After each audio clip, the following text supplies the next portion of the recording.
حضرت ابو ہریرہ رضی اللہ تعالی عنہ روایت کرتے ہیں کہ رسول اللہ صلی اللہ علیہ وسلم نے فرمایا، اللہ تعالیٰ فرماتا ہے، اے میرے بندے، اگر تو ہر لمحہ گناہوں میں لتڑا رہا، اگر تیرے اعمال نامے میں نافرمانی، ظلمت اور گناہوں کی سیاہی بھری ہو، پھر تو ایک دن تھک ہار کر، ٹوٹ کر، ندامت سے بھر کر میرے در پر آ جائے، میرے سامنے جھک جائے اور میرے ان محبوب کلمات کو لے کر آئے جو میرے عرش کے سب سے قریب ہیں، جو میرے فرشتے بھی مسلسل پڑھتے ہیں، تو جان لے میں تیرے سارے گناہ معاف کر دوں گا، مجھے کوئی پرواہ نہ ہوگی کہ وہ کتنے بڑے یا کتنے زیادہ تھے۔ اے ابن آدم، جب تک تو ان کلمات کے ساتھ مجھ سے رجوع کرتا رہے گا اور توبہ کرتا رہے گا اور مجھ سے امید باندھ کر جیتا رہے گا، میں تجھے بخشتا رہوں گا، چاہے تیرے گناہ زمین و آسمان کو بھر دیں۔ اے ابن آدم، اگر تو زمین بھر کر گناہ لے کر آئے اور اس حال میں آئے کہ تیرے دل میں یہ تسبیح ہو، تو میں تجھے زمین بھر کر بخشش عطا کر دوں گا۔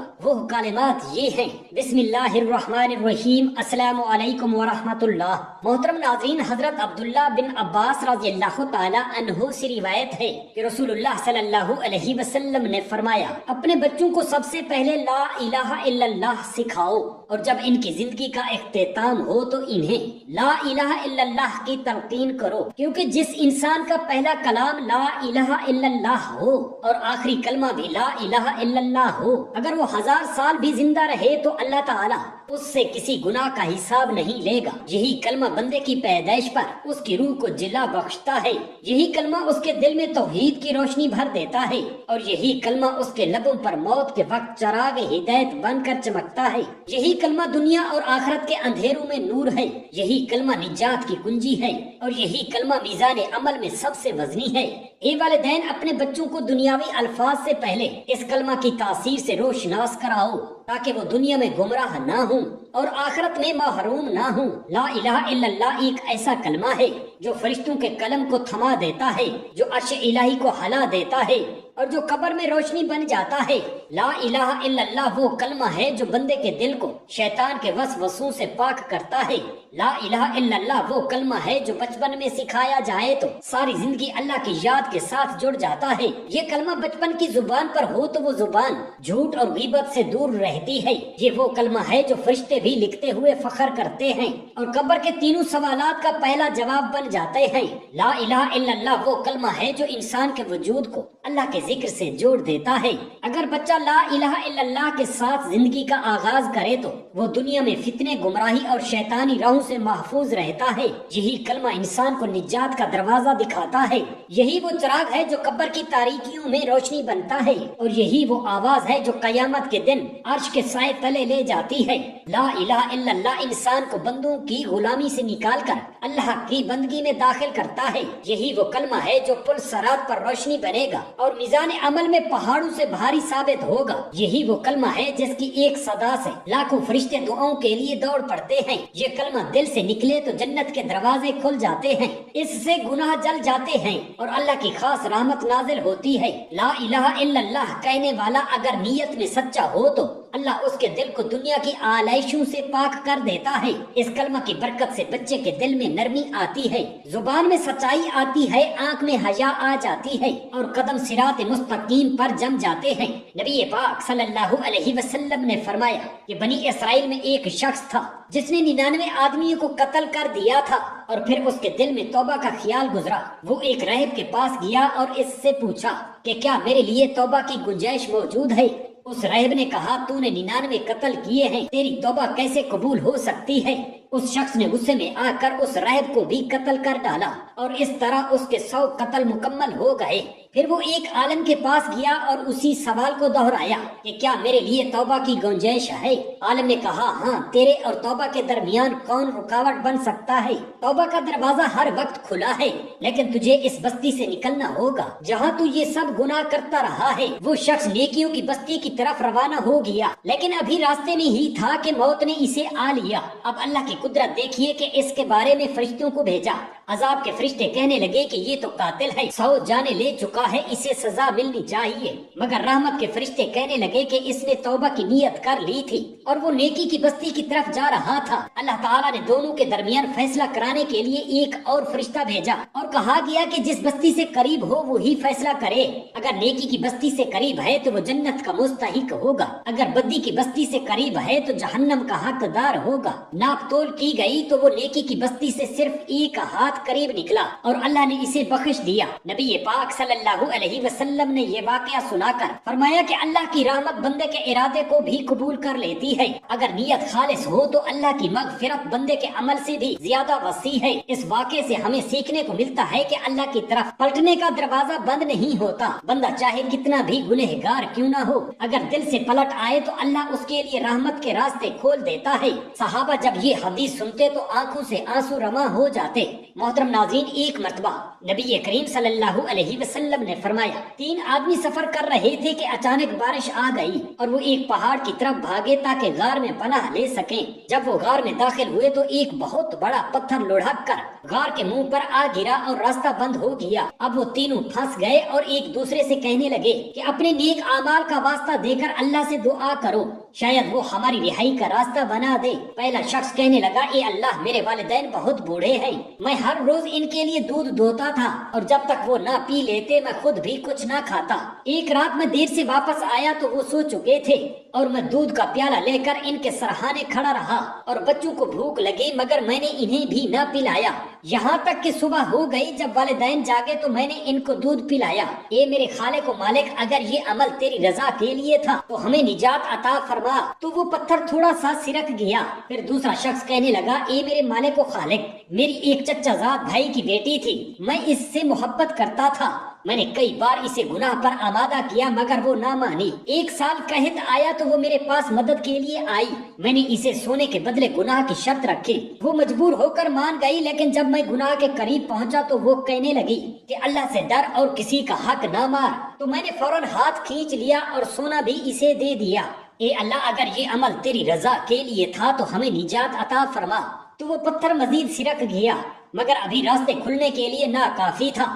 تیسرا شخص کہنے لگا اے اللہ، میں نے کچھ مزدوروں کو کام دیا اور ایک مزدور بغیر اجرت لیے چلا گیا، میں نے اس کی مزدوری کو سنبھال کر رکھا اور اسے تجارت میں لگا دیا، یہاں تک کہ وہ بڑھتے بڑھتے مال و دولت بن گئی۔ کئی عرصے بعد وہ مزدور واپس آیا اور اپنی مزدوری مانگی، میں نے اسے سارا مال واپس دے دیا۔ وہ کہنے لگا اے بندے، اللہ کے مذاق نہ کر، میں نے کہا یہ سب تیرا ہی ہے، اے اللہ اگر میں نے یہ تیری رضا کے لیے عمل کیا تو ہمیں نجات عطا فرما۔ تو وہ بڑا سا پتھر مکمل طور پر سرک گیا اور تینوں شخص غار سے نکل آئے۔ محترم ناظرین، حضرت انس بن مالک رضی اللہ تعالی عنہ روایت کرتے ہیں کہ رسول اللہ صلی اللہ علیہ وسلم نے فرمایا، اللہ تعالیٰ فرماتا ہے اے ابن آدم، جب تک تو مجھ سے توبہ استغفار کے ساتھ دعا کرتا رہے گا اور مجھ سے رحمت کی امید رکھے گا، میں تیرے گناہ بخشتا رہوں گا، خواہ وہ کتنے ہی زیادہ ہوں۔ اے ابن آدم، اگر تیرے گناہ آسمان کی بلندی تک پہنچ جائیں پھر تو مجھ سے معافی مانگے تو میں تجھے بخش دوں گا اور مجھے اس کی کوئی پرواہ نہیں۔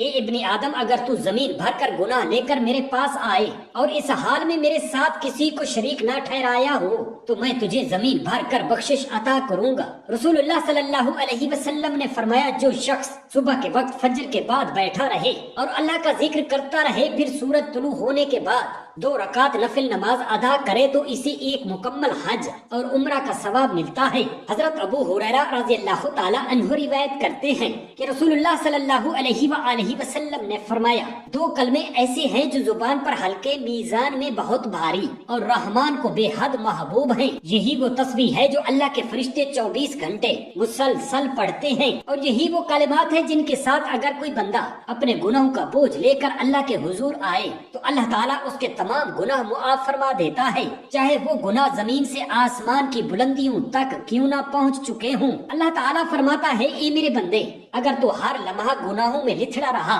اگر تیرے اعمال نامے میں نافرمانی، ظلمت اور گناہوں کی سیاہی بھری ہو، پھر تو ایک دن تھک ہار کر، ٹوٹ کر، ندامت سے بھر کر میرے در پر آ جائے، میرے سامنے جھک جائے اور ان محبوب کلمات کو لے کر آئے جو میرے عرش کے سب سے زیادہ قریب ہیں، اور یہ کلمات جو میرے فرشتے بھی مسلسل پڑھتے ہیں، تو جان لے میں تیرے سارے گناہ معاف کر دوں گا مجھے کوئی پرواہ نہ ہوگی کہ وہ کتنے بڑے یا کتنے عظیم تھے۔ اے ابن آدم، جب تک تو ان کلمات کے ساتھ مجھ سے رجوع کرتا رہے گا، توبہ کرتا رہے گا اور مجھ سے امید باندھ کر جیتا رہے گا، میں تجھے بخشتا رہوں گا، چاہے تیرے گناہ زمین و آسمان کو بھر دیں۔ اے ابن آدم، اگر تو زمین بھر کر گناہ لے کر آئے اور اس حال میں آئے کہ تیرے دل میں یہ تسبیح ہو، تو میں تجھے زمین بھر کر بخشش عطا کروں گا۔ وہ تسبیح یہ ہے، سبحان اللہ و بحمدہ سبحان اللہ العظیم۔ حوالہ صحیح بخاری۔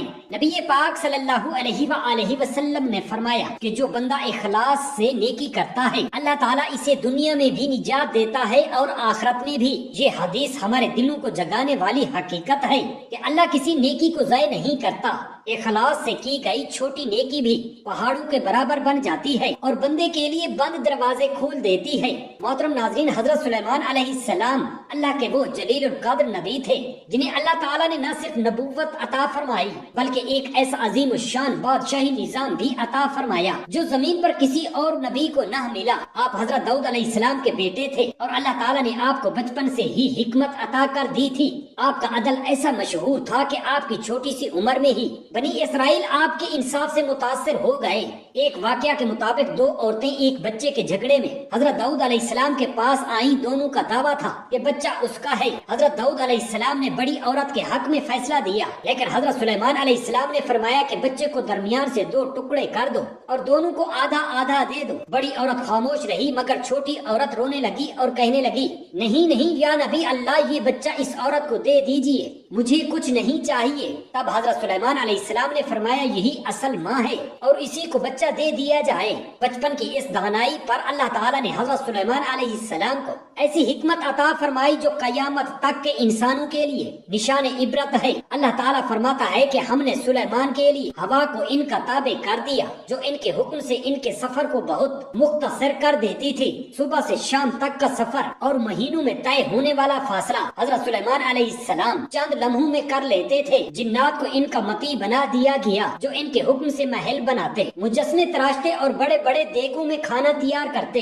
حضرت سلیمان علیہ السلام کا ایک خاص معجزہ پرندوں اور جانوروں کی زبان کا سمجھنا تھا۔ ایک دن وہ اپنے لشکر کے ساتھ جا رہے تھے جب چیونٹی نے اپنے قبیلے کو خبردار کیا کہ حضرت سلیمان علیہ السلام کا لشکر آ رہا ہے، کہیں وہ تمہیں کچل نہ دے۔ حضرت سلیمان علیہ السلام یہ سن کر مسکرا دیے اور اللہ کا شکر ادا کیا کہ اس نے انہیں یہ علم عطا کیا جو دوسروں کو نصیب نہ ہوا۔ اللہ پاک ہم تمام مسلمان بہن بھائیوں کو سنت نبوی صلی اللہ علیہ وسلم پر چلنے کی توفیق عطا فرمائے، آمین یا رب العالمین۔ جزاک اللہ خیرا کثیرا۔